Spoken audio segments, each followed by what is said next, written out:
We're recording. So, time to go. Let's see, hold on a second. Somebody can plug it in.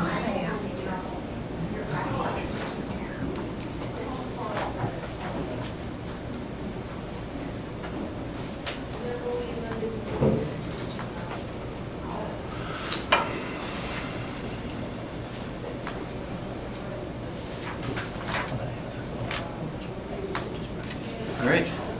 Ready? Roll call. Oh, are we saying our names? Or? Sure. Alder X here. Alder Weary. Alder DeLee. Alder Presley. Everybody is present. And if I could, James, Director Anderson. Yeah. You'll be chairing it till we elect someone today, or I will be- temporarily or permanently, either way. Yep. Otherwise, yeah. Yes. So just till the election. Yes. So, roll call. Everybody's here. Park committee has started. Now we have the election. Am I doing pledge? Oh, the pledge. Yes. Let's do the pledge. I pledge allegiance to the flag of the United States of America and to the republic for which it stands, one nation, under God, indivisible, with liberty and justice for all. All right, good catch. All right, so now we are at the point where we are going to have an election for chair and vice chair of the park committee. Do we have any nominations?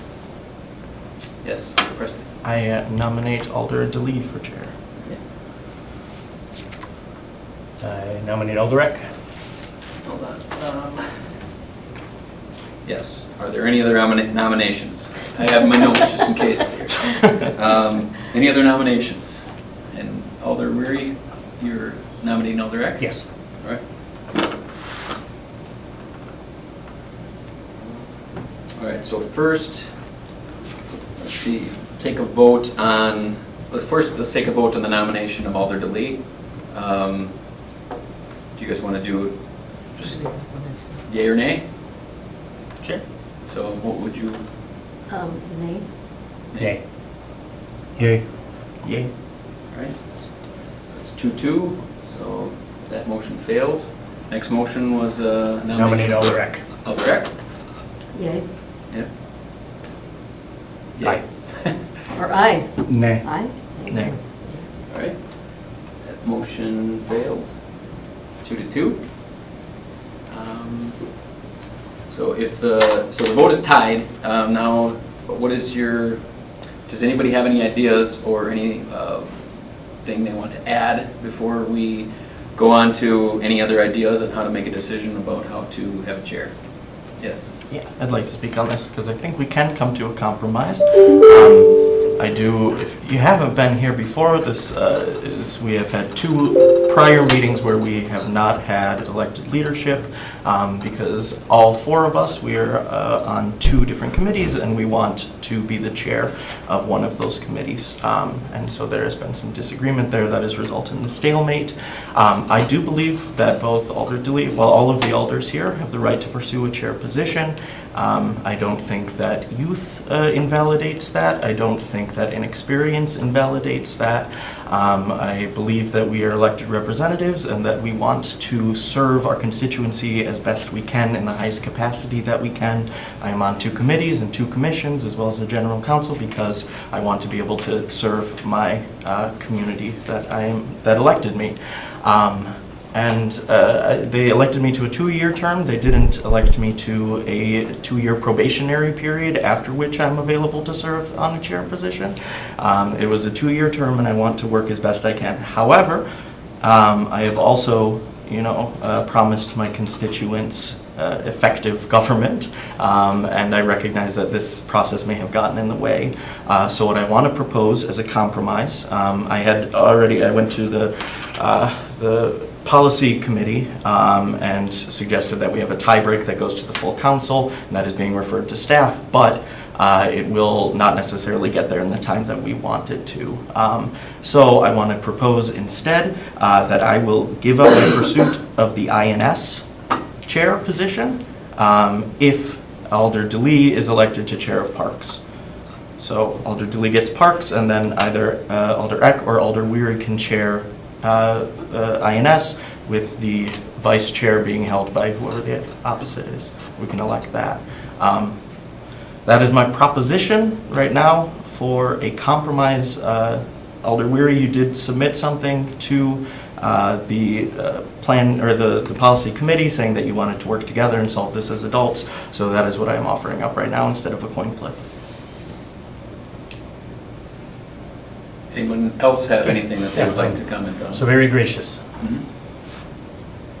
Mhm. Normally at committee, in my 20 years, it's been, people who've been in office. They know the ropes, they've earned their way into a chair.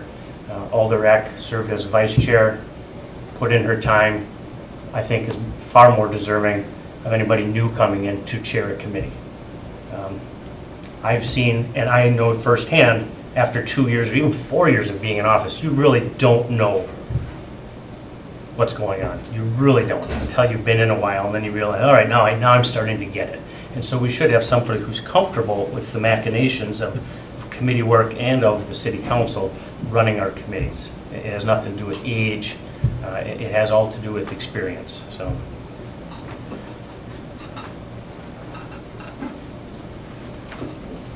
I would nominate Alder Eck. Would anybody else like to comment before we make any other nominations? Any comments?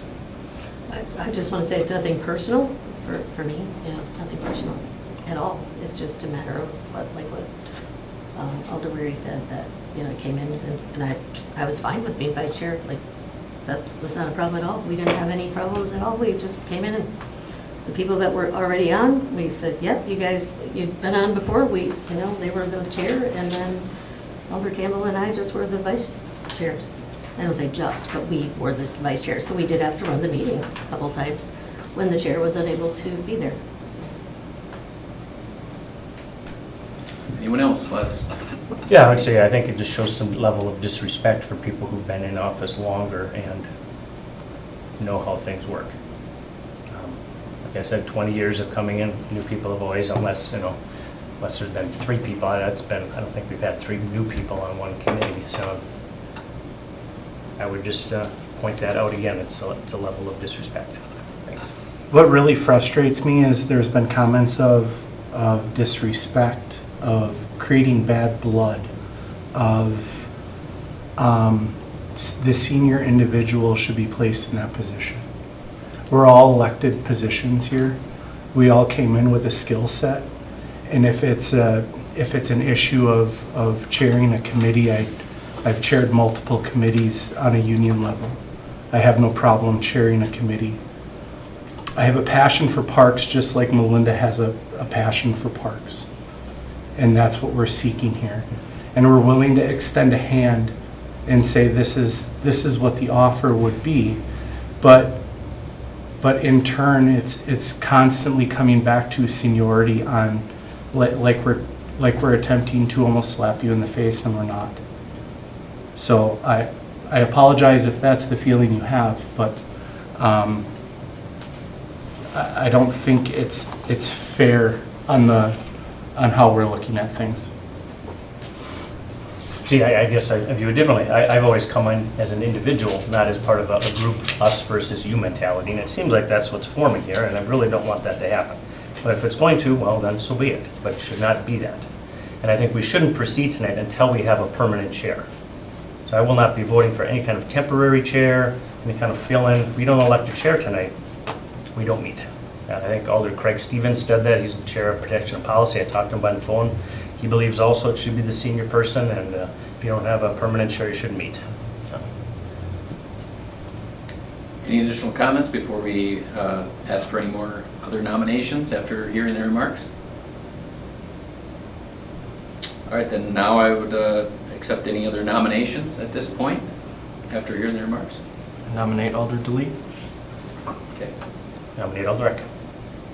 All right, first we'll vote on Alder DeLee first. So what would your vote be on Alder DeLee as chair? Nay. Nay. Yay. Aye. Yep.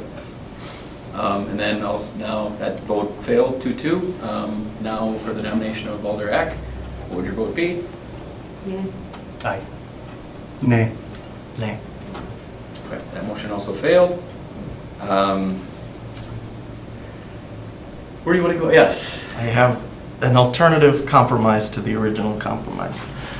This was something I also talked to Alder Stevens about, and he suggested, sort of offhandedly, as a potential compromise, but I did look into it with Attorney Bungert, and she said that it is a possibility that instead of electing a chair for the full term, that we could elect for a partial term and then have the other person fill in for the remainder of the term.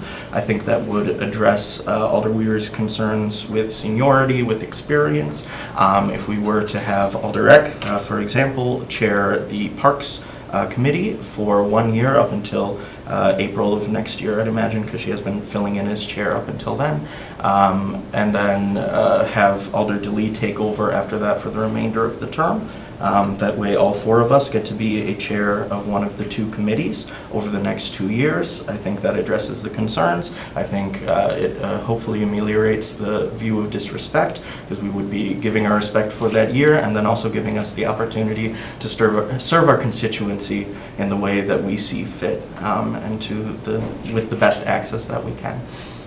So that is what I would propose as a tie-break solution.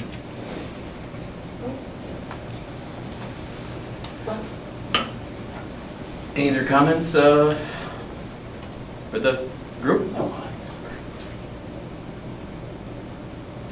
right, I'm inclined to think that there might not be a shift in opinion after that, but we can definitely do the whole nomination, or take up Alder Presley's motion and see if it's. We'll take up that motion that he put out there. What would your vote be on that motion, Alder Eck?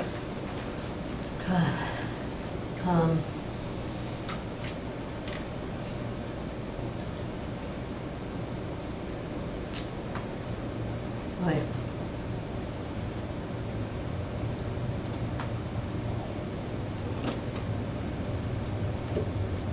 Aye. Nay. Aye. Aye. All right, that motion passes 3-1. So we will essentially, Alder Eck, you're now the chair until April April. of next year, and then from there, your motion would be to have Alder DeLee be the chair after that. Mhm. I guess as part of that motion, or I don't know if it's a separate motion then, should we do a separate nomination for vice chair for each of those 2 terms, I guess, then? Does anybody have a nomination for vice chair? I nominate Alder Presley For vice chair. the whole term? or- Whole term. Whole term, all right.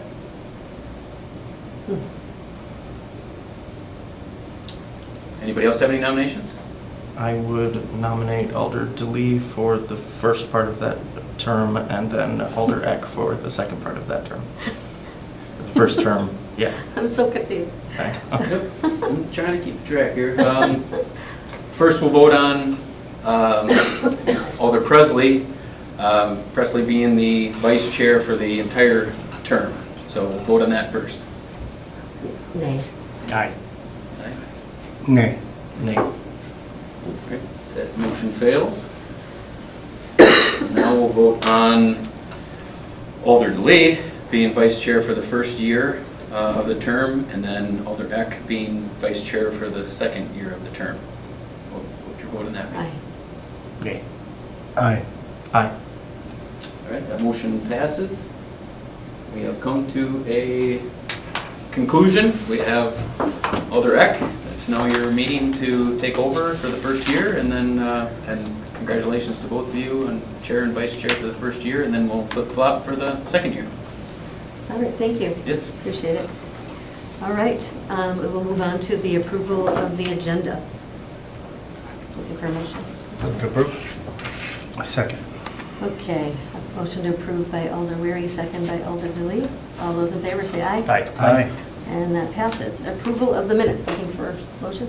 Move to approve. Move to approve by Alder Presley, Second. second by Alder DeLee. All those in favor say aye. Aye. And that passes. We move on to regular business. Consideration with possible action on the request by Alder Presley for staff to research the possibility of adding additional flags at Lake Park to represent nations or peoples tied to Green Bay. For example, Somalia, Mexico, the Ho-Chunk Nation, the Hmong people. Deputy Director? Yeah, so I would recommend, Alder Presley, if you would like to start the discussion, since it's your agenda item, would you like to start? Yeah, so I got a communication from somebody who lives in my district but was walking around in the Light Park area and noticed that the flags, which I believe were donated a couple decades ago maybe, are not quite in date with some of our more recent immigrant populations, as well as the Ho-Chunk Nation, which is one of the original settlers, or not settlers, but the inhabitants of this area. So they just wanted to see more inclusion from that, and I think I did look through, it looks like some of those ones that I suggested are actually, the flags are already there, but Somalia and the Ho-Chunk Nation, I would especially like to look into adding those flags to be more representative of those people. All right, I have a little bit of history on how the flags came about, and just for you guys' awareness. So this was a Leadership Green Bay project, actually happened back in 2006. So it was a project that was donated to the city, and the group worked jointly with the mayor's office to develop this proposal. The intent was to display the flags to represent the diverse ethnic groups that are found in and around Green Bay. They worked with the State Historical Society and the Multicultural Center of Green Bay to determine which flags to initially fly. The flags were not selected to be a complete list. It just hit the majority of the nations at the time of the installation. So there are currently 21 flags on this display currently. The group fundraised and found a sponsor for each of the flags. So at the time in 2006, each flag for sponsorship was $1,000. It included the purchase and installation of the flagpole, the flag, and the donor plaque that's at the base of each of the poles.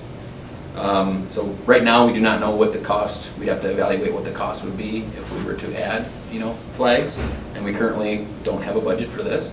So we'd have to research that a little further. So other than that, the one thing to kind of note would be, so there's currently like 2 sets of flagpoles on each of the benches, and they're kind of spread out, evenly as you go with the 21 flags. So if we were to add more flags, we'd have to just determine how we add them and still hopefully make it look, whatever the word is, uniform. Good word, yeah. So yeah, that a couple of points there just to add into there. But our staff currently has not done any research as to which additional flags could be flown to meet the intent of the project. And yeah, we'd either have to budget for it, or we'd have to have someone take on the fundraising initiative to raise some more funds to budget for those flags. Does anybody have any comments, questions? Is there anybody here that wants to speak on this? Okay. Do. Oh, go ahead. Thank you, Mr. Chairman. James, right now, if flags get tattered, I imagine, they all get worn on after a year or two. Are we replacing them, or those can't be the original flags, are they? No, I don't believe so. We replace a lot of flags. So I know that Andy, our park superintendent, he's always replacing flags when they get torn, tattered, or, yep. I think this is a tough one because it would be hard to represent. We have so many, a diverse population to get all of them, So I'm just wondering if we have enough room for all of that. Like you said, to be uniform. I was actually there on Sunday, so I looked because I saw the item and I kind of was eyeing it out. And I know that our property only goes to a certain amount, and then we use somebody else's property. So, right, the part. Well, The farthest north. the north side is the least portion of the property, yes. So we really wouldn't be able to go beyond that with the flags at this point. The flags currently go on the north side of the property along the shoreline. I don't know this. Oh, the north side is not ours? Okay, I was thinking Yep. it was, yeah. So the flags are, that portion, I don't know for sure, I'd have to confirm that, but I don't know if we have like an easement along the shoreline, because that's where even the big ships dock and things like that. So I'm assuming we have some form of agreement, with that, so I don't know how that plays into it, but yeah, it's on the north side of the park. I think that was the east side. I don't know. My directions are off. But It's I was northeast, thinking it's the north east was- side of the north side of the park. Yeah, that's. You're correct. Okay. So anybody have any thoughts or any other questions? I would just say I'd like to refer it to staff to see if it is something that is feasible, because I would like to see, I mean, it has been 18 years now since the original donation, and demographics have changed, and I think it's just worth doing what we can to look into representing more and more people. Is that a motion? I move to refer to staff. Okay. Do we have a second? I'll second that. Okay, so motion by Alder Presley, second by Alder DeLee. Oh, yeah. Want to talk on the motion? Okay, you want to talk on the motion? Yeah, thanks. Yeah, thank you, Chairman. Yeah, I'm fine with referring it. I would rather, obviously, it be fundraised money. You know, I hate inheriting things that were donated, and then we have to pick up the tab and everything. It sounds like we're already doing the flag, but I'm talking about flagpoles. And if you're going to look into a few nations, obviously, we need to look in more. You know, other people here from Ukraine, I think there might be some, Greece, England wasn't on there, Israel. So be careful when we're going to pick flags and not pick others. That's where you get tricky. So Yeah, that's what it's. be curious what you come back with. Okay, so there's a motion and a second on the floor. So all those in favor say aye, Aye. and that passes. So moving on to number 2, consideration with possible action on the approval of the master plan for VT Pride Park. Yes, so, this is actually, was just in the news here the other day. We just had a public input meeting, our last one. So Grafe was hired as the project engineer for the JBS project, which is just south of VT Pride Park. And as part of Grafe's scope of work, they worked with the Community and Economic Development Office to host several public input meetings to gather input from the neighborhood on what park elements to include in both the JBS project and also the VT Pride Park project. They then developed master plans for both parks that complement each other, taking public comments into account. So they didn't want to necessarily, they wanted to have those two parks be complementary, but also different amenities to kind of service the whole entire neighborhood and the different, neighborhoods. So a combination of both park master plans meet the requirements of the comments that we received. In general, the public did not want large athletic complexes. They preferred casual athletics with gathering spaces, trails, and playgrounds along with a splash pad. The master plan for JBS Park incorporated elements to create a destination playground, community shelter, splash pad, urban farm, and gathering park spaces for community events. So VT Pride's park master plan incorporates elements to make it more of a traditional neighborhood park. Elements incorporated into the master plan include a space for either one U12 size soccer fields or 2 smaller U10 soccer fields, a full-size basketball court, 2 volleyball courts, a new park shelter with restrooms, and a new nature-based playground, an exercise equipment area, and picnic areas. And all of these amenities were listed as high priorities in the public feedback sessions. So a lot of thought was put into how this park would connect with the neighborhood and the adjacent JBS property to the south. There is a proposed new road with a multi-use trail that connects VT Pride Park to the JBS property and the Kroc Center. There's currently a trail connection but no road connection. And because of the expected additional use in the park, the master plan also shows a potential future parking lot just north of the park that accommodates up to 20 cars. The area where the parking lot is shown is currently leased parkland and is not city-owned. That is why it's shown as a potential parking lot. So currently, there's only on-street parking available at VT Pride. Both parks, between both parks, all the major elements that the public requested will be in place. We did host a neighborhood meeting, like I said, just on Monday night, on June 3rd, to present this master plan to the public. Unfortunately, or fortunately, depending on how you look at it, only one person attended. He didn't have any negative comments on the design. His only concern that we were proceeding with building JBS soon, but we do not have any funding set aside for the renovations currently at VT Pride Park. So the JBS Park Master Plan was previously approved by the Parks Committee and City Council, and that project is currently out for bid for construction. So we're seeking approval tonight to approve the VT Pride Park Master Plan, and this will allow us to begin seeking funding sources to redevelop the park, because as I said, there's no funding in place currently. Okay, thank you. Does anybody have any comments or questions? Alder Presley? Thank you. How was notice put out to the communities? Concerned that there was only one person there. Yeah, so a few different things. We do a press release. We also do a neighborhood mailing, everybody within 400 feet of the park. Unfortunately, VT Pride doesn't have a neighborhood association currently, so we usually also give information out to the neighborhood association to hopefully spread the word on that. We post it on our website, we post it on social media. Think that's all the avenues that I can think of off the top of my head, but yes, Okay. so we do all those things. Any other questions or comments? Oh, Elder Presley. This was, I think, one of the people who came, or I guess the one person who came was a constituent of Alder Prophet who passed on a question that they didn't get to ask about volleyball courts. So there will be volleyball courts, they're planning on it, right? Yep, they're suggesting 2 volleyball courts. Okay, and will that be maintained by the city? Yes. Okay, gotcha. The netting and equipment as well? I think yet to be determined how that netting works. We've had not the greatest success with having volleyball nets up, in our parks system sometimes, with people either cutting them or, using them as climbing walls and things like that. So yet to be determined. Hopefully there's some equipment out there that's a little more commercial grade that can maybe withstand the elements and the people a little bit. So hopefully we can incorporate that into the design, but it hasn't been determined yet how exactly that'll function.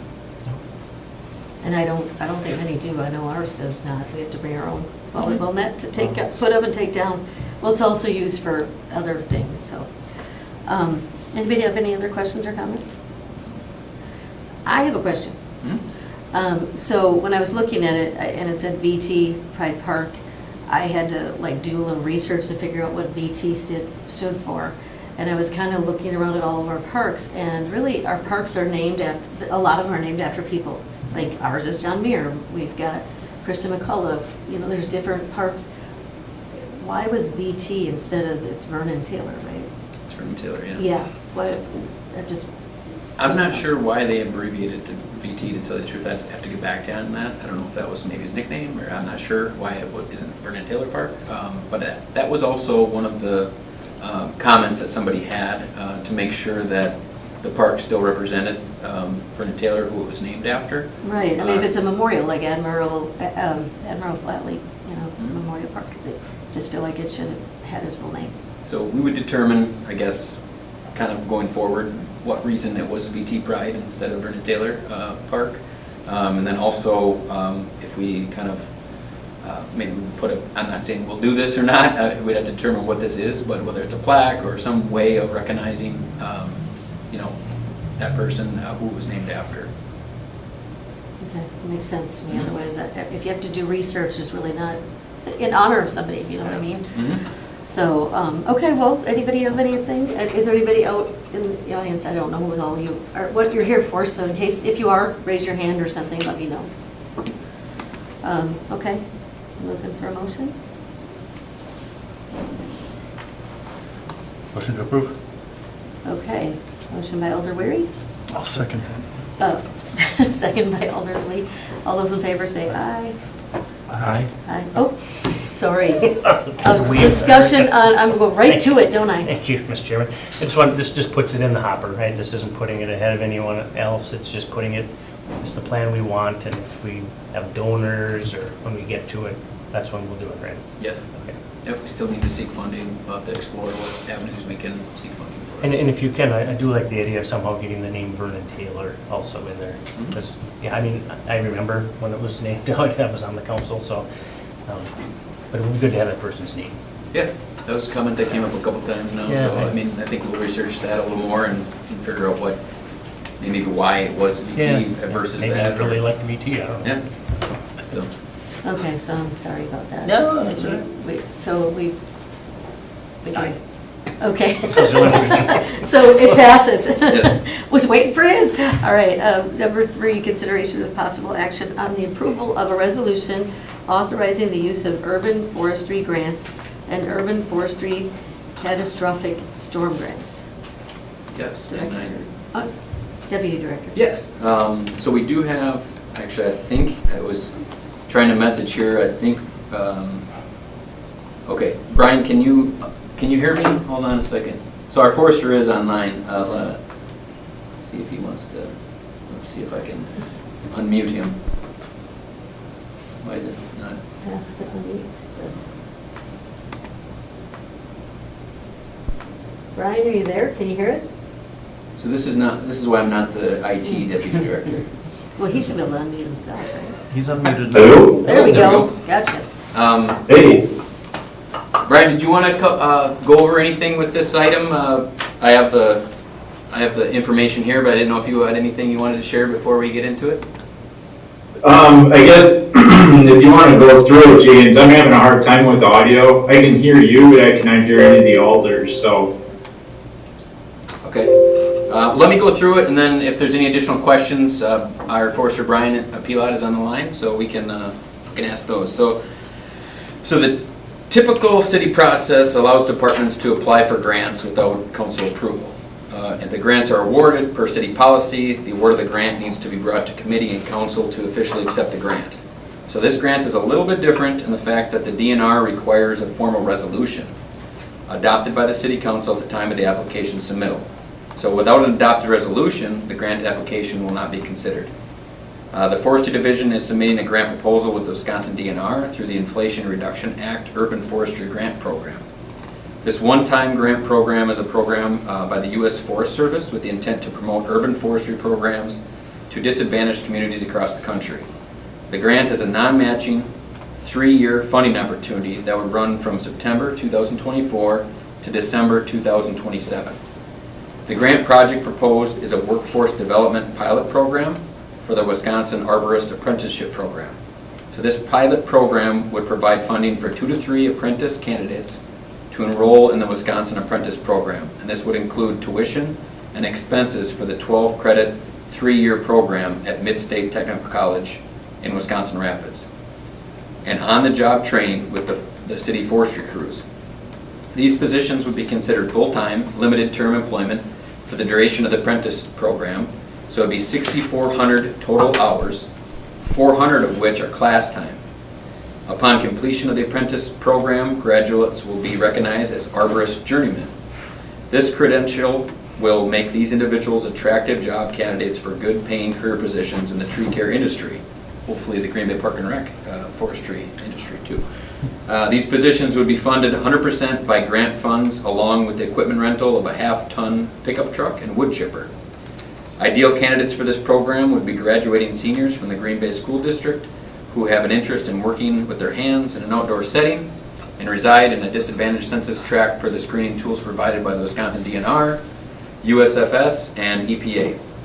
66% of the population of Green Bay and 53% of the land is in the census tracts that are considered disadvantages currently.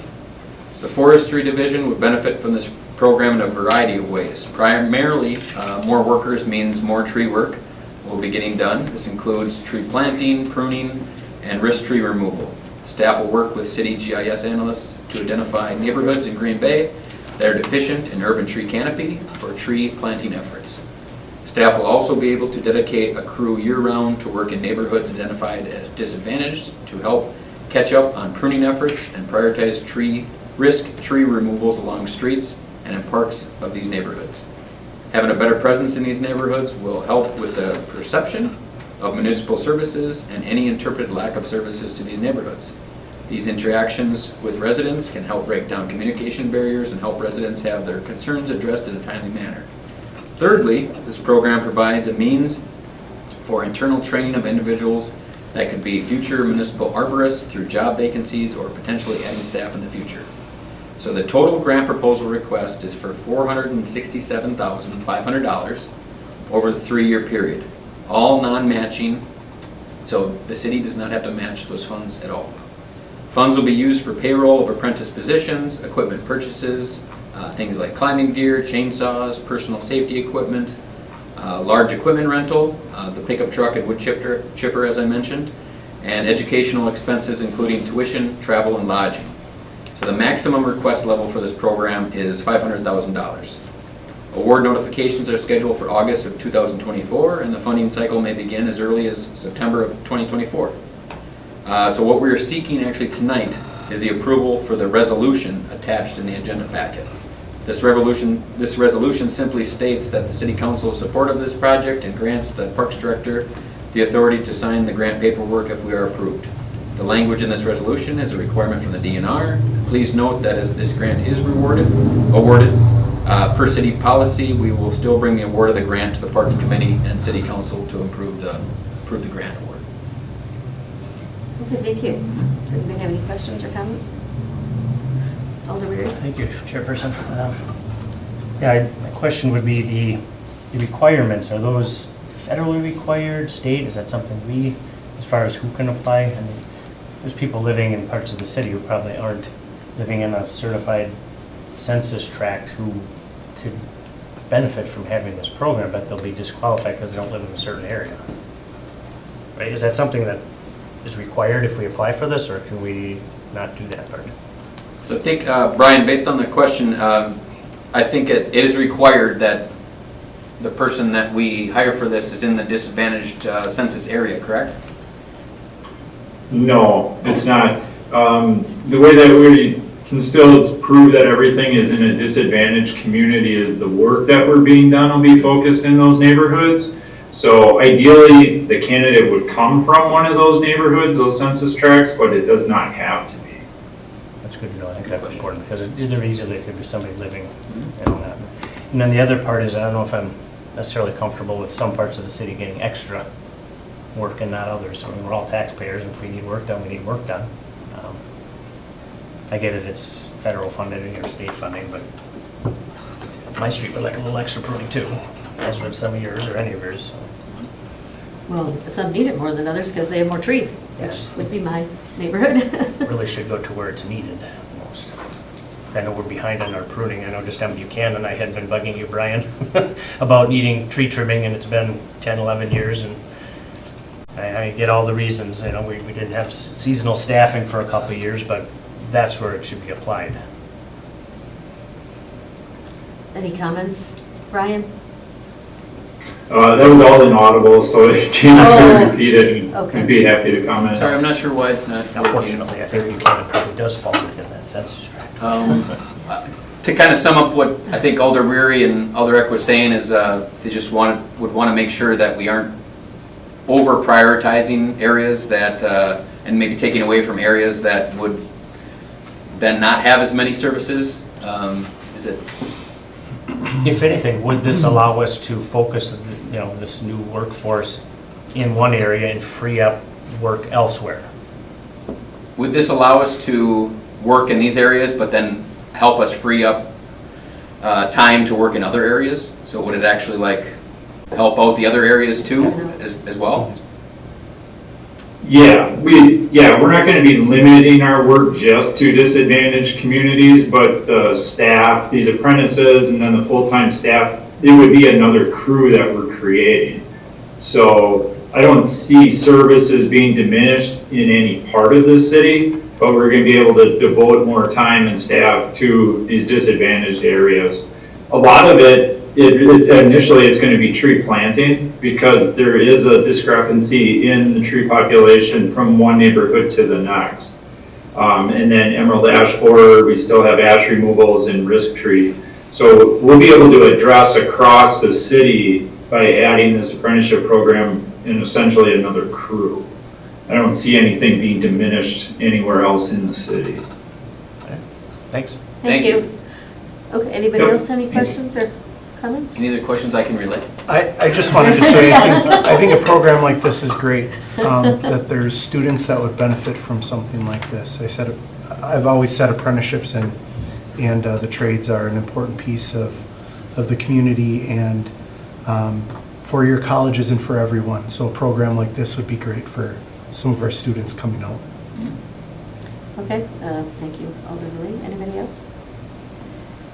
All right, we're looking for a motion. I move to approve. Okay, motion to approve by Alder Lee, Second. second by Alder Presley. All those in favor say aye, Aye. and that passes. So moving on to number 4, consideration with possible action on the approval of the proposed changes to the Park and Greenway encroachment policy. Deputy Director? Yep. So if some of you recall, Yes. 2022, Line item, the Park Committee and City Council approved a Park and Greenway encroachment policy. So this policy was created a procedure for the Parks Department to work with property owners who are encroaching into parkland to remove their property and convert it back into public space. So this has been an ongoing issue for decades, and the Parks Department estimates that there is a minimum of 150 property owners that are encroaching into park property without proper approvals. So there are varying degrees of the encroachments and how they occur in parks, so on trails, within greenways. Landscape violations include mowing city property, installing turf grass, planting trees, trimming vegetation, installing vegetable and ornamental gardens. There are also many cases where adjacent landowners use parkland to store materials such as firewood, trailers, other building materials. Many owners have even gone so far as to installing fire pits, homemade bridges, fencing, sheds, playgrounds, trellises, and even gazebos. Last year, we attempted to implement this policy for the first time. What we found is that there were certain elements within the policy that made it pretty difficult to enforce. So we are proposing to eliminate the first step in the process, which is to send a letter to all property owners adjacent to the parkland, notifying them that we'll be inspecting their properties within 30 days. So this step became problematic for two reasons. The first concern we encountered was that this step created a lot of questions and concerns from residents who received the letter, who were actually compliant with the policy, but we still received a lot of comments from them on that. So the Parks Director, Dan, he received several frantic calls from residents. For these residents, this letter caused a great deal of frustration and anguish, even though they were compliant with the policy. They just did not understand why they were getting a letter from the city, even though they were compliant with the policy. Nearly all of the people that called with questions or concerns were compliant. But in our opinion, instead of providing helpful information, this letter created needless resident concerns. Secondly, this letter prevented the city from effectively following up with residents that called with encroachment concerns they witnessed. So per the policy, we were first required to send a letter to residents, give them 30-day notice before we can complete the first inspection. A lot of damage can happen to parkland if they're actively removing trees, vegetation, or trying to, manipulate the situation, for their, so a lot of damage can happen on parkland if they're actively removing these trees and vegetations when the complaint comes in. If we're not required to send an advance letter to people actively encroaching, along with all the other neighbors, we can quickly inspect any property throughout the city as the complaints come in and just address that one particular property without having to address the entire adjacent greenway along with it. So other minimal changes to the policy include only providing a one-year summary to the Parks Committee instead of a biannual summary. So really, when we talked about that, it was just kind of made a lot of sense because the majority of the inspections will probably happen when the weather is a little nicer, not in the midwinter necessarily. So having a summary once a year made a little more sense. So last year we found that it was very difficult to accurately locate the property corners in the field. So in 2023 we sent out the initial letters and completed some inspections, but because we had no way of accurately locating the property lines, we did not send out any encroachment violation letters after these inspections were done. So this year we purchased 2 tablets and have incorporated GIS points within those tablets so that we can locate the property corners fairly accurately. And this summer we intend on starting this initiative and are proposing the changes to this policy along with the addition of the tablets. We should make sure that we feel like this is an achievable goal with the limited staff we have assigned to this initiative. Okay, thank you. Mm-hmm. I'm going to make a comment because I know I was part of voting for this original. And I think it makes sense. It was like an initial thing, a new thing, so getting the letter. So I think everybody kind of has an idea now.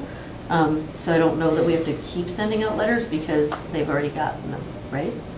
So the intention with this would be that we would not send out those initial letters to everybody, essentially to cause everybody like, what is this letter, and cause a big concern. What we would do now is just we'd go inspect properties. But I mean, they've already been kind of warned, to, sort of. The people that we sent the letters to initially, yes. Yeah. Yep. Okay. Does anybody have any questions or comments? Move to approve. Second. Okay, moved to approve by Alder Weary, seconded by Alder Delee. Any comments on the motion? Okay, all those in favor say aye. Aye. All right, and let me get back to the agenda here because I had that open. Okay, and that obviously passes, so we're going to number 5. Consideration with possible action on the purchase of game time playground equipment for Dan's Park East from MWP Recreation for a total cost of $34,159.12. Director, Deputy Director, I keep calling you Director, whatever. You want to promote me at this meeting, and it's your call, so. What, do you have any? Yeah, at the so at the last park committee, you guys approved the donation of the playground from the Packers at Dan's Park East. We mentioned at that time that the total cost of the playground would be approximately $92,000. The Packers will donate $50,000 towards the purchase of the main play structure, and then the remaining $42,000 will come from the city and will be used to purchase the independent play features along with the wood chips and the site work expenses. The purchasing department quoted out the purchase of the independent play features. They quoted this through the government OMNIA contract.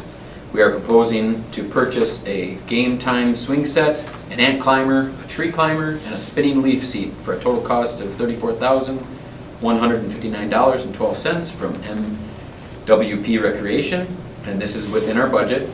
We will be using existing bond funding for this purchase. We still have not selected the final build date, but it will most likely be in late, early fall, so we will have to get this playground equipment ordered ASAP. So this is under budget, under the allocated amount? Within, yep. Within. Okay, thank you. Does anybody else have any questions? All right, looking for a motion? I'll move to approve. Okay, we'll go with Alder Presley, move to approve. I will second. Second by Alder DeLee. All those in favor say aye. Aye. And that passes. We'll move on to number 6, consideration with possible action on the purchase of a 2024 New Holland L320 skid steer loader from Gruitz Inc. for the total cost of $52,100. Yeah, so in 2024, the city bonded $72,500 to replace the 2015 Bobcat S530 loader. This loader has over 6,000 hours and is used on a daily basis with the forestry division. There are several hydraulic leaks and some bad cylinders on the existing Bobcat unit. The purchasing department quoted this out through the Sourcewell government contract, and we are proposing to purchase a new 2024 Holland L320 skid steer loader from Gruitz for a total cost of $52,100. This unit is used year-round, so it has a full cab for protection with heating and air conditioning. In addition to a standard bucket, we are also purchasing a grapple bucket, which is designed to pick up logs. So we're seeking approval to purchase this skid steer from Gruitz for a total cost of $52,100. Okay, thank you. Any comments or questions? Alder Weary? Thanks, Chairman. You said this was already budgeted, right? We're just following through, the money's already there? Yep. That's what I thought you said, okay. Okay, thank you. Anybody else? Okay, looking for a motion. Move to approve. Okay, move to approve by Alder DeLee, Seconded. second by Alder Presley. All those in favor say aye. Aye. Aye. And that passes. Informational Director's Report. Yeah, information. So it is, we're on the brink of summer here, so we have lots of exciting things coming up. The Parks Department has been abuzz with energy, and people, you can tell people are out in the parks. They're looking at things, they're commenting, they're calling in. It's been a fun time. So a couple things to mention. We do have our pools opening up this Saturday. I wish if somebody can turn the weather on a little bit differently, hopefully that'd be helpful, but no, we have the pools opening. All 3 pools are going to be opening on Saturday. Our staffing is looking very good. We'll have a few things just to be aware next week where we might have some hours that might change slightly because we have a group of about a dozen or so lifeguards that are actually getting certified next week. So we have a whole group of lifeguards coming in. We've actually, let's hope it keeps going this way, but we have about 1 or 2 lifeguards a day right now that are actually still applying. And so we're looking pretty good for the whole entire summer right now. But next week we might have some limited hours just to, if you do get any calls or anything like that. So we might have, for instance, like 2 pools open and 1 pool, shut down, or maybe some differencing hours.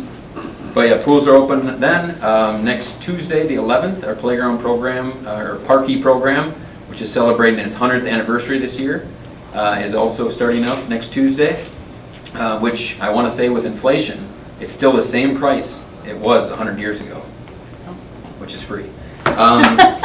So, that's starting up. We have our Bay Beach all-inclusive new playground ribbon cutting. That's going to be Monday the 10th at 11:30 out at Bay Beach, and the new inclusive playground, which is really a neat feature that our park system will have for our community and our residents and also our visitors at Bay Beach. It turned out really, really well. So hopefully you can make it out to the ribbon cutting on Monday. Coming up in not too long here is Kids Day, June 25th, and we're actually hosting it out at Bay Beach this year, actually out by the new inclusive playground. We have a big open green area that will hopefully be the future spot of ADA restrooms, and also the train hopefully will be coming around that area and picking people up and dropping them off. But that area will be transformed into Kids Day with bounce houses and 3D chalk artists and a bubble zone, music, magicians, stilt walkers. It's just going to be a really neat event. Free rides all day for kids at Bay Beach. So that'll be pretty cool. And then also, of course, we have all the activities going on around Green Bay that day with different organizations that partner with us. So kids will be able to go all around Green Bay that day, go to the swimming pool for free, all the different things. I included a little pamphlet for you guys, and you guys are the first ones actually to receive Kids Day wristbands. We just got them in. We'll start handing them out next week officially, next week. And so Kids Day will be there. What else do I have to mention? Our sports leagues, there's in our facilities, our fields, they're going full bore right now. Everything's kind of happening. So, any questions that you guys had? Yeah. I do. So I was at Bay Beach yesterday, and the new ride wasn't open. Yes. So what's up with that? I'm just wondering what the status is. The status is we're trying to rebuild the motor as we speak. So the motor was unfortunately broke down. The lead time, I believe, and Dan would know better, but I think he said it was 24 weeks for a new motor. So we're trying to rebuild the motor currently, and it sounds like we have a good game plan for that. I don't have a date of when hopefully that'll be up and running quite yet, but I can follow up with you on that. Okay, thank you. Mhm. And so we brought our granddaughter who ran from the free rides from one to the other. She wore us out trying to chase her, so that was great having that. Anybody else have any questions? All right, so we need a motion. Proceed, place on file. Made by Alder Weary, Second? second by Alder Presley. All those in favor, say aye. Aye. All right, and so our next meeting is June 19th, and just so everybody knows that everything we voted on today goes to the full council next Tuesday, June 11th at 6 o'clock. So, we can do it. Motion to adjourn. Motion to adjourn. Motion to adjourn by Alder DeLee, Seconded? second by Alder Presley. All those in favor say aye. Aye. Aye. And we are now adjourned. Thank you. Thanks, Jake. Thank you, Yeah, everybody. thanks, guys. You did it all by yourself. Did it. He's usually the wingman. All right. It's better looking. He's better looking.